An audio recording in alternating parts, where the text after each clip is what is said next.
চৈত্র মাস আর সাথে চলে এলো আমাদের পাড়ার শীতলা পুজো।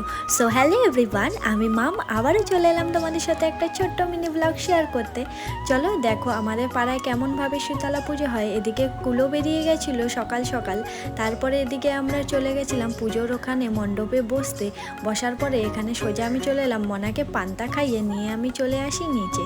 যেহেতু আমি এদিকে আজ পুজো উপোস করেছি, গণ্ডি কাটবো, সেই কারণে আজ আমি গণ্ডি কাটছি। কেন কি মনার নামে আমার একটা মানসিক করা ছিল, তো এটা আমি বেশ কয়েক বছর ধরে ভাবছি দেবো বলে আর করা হয়নি। কোনো না কোনোভাবে অসুবিধা বা কোনো না কোনোভাবে প্রবলেম হয়ে যাচ্ছিলো। তো এই বছরে ভাবলাম চলো আর আমার লেট করা যাবে না, এবার আমি মানসিকটা পূরণ করেই দিই।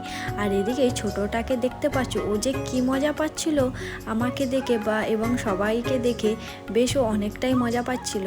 তো এখানে আমরা বসে করেছিলাম কেন, এখানে ঠাকুরের কাছে 3বার কেটে ঢুকতে হয়, ঘুরে ঘুরে 3বার গণ্ডি কাটতে হয়, সেই কারণে আমরা এখানে একটু সবাই বসে গেছিলাম।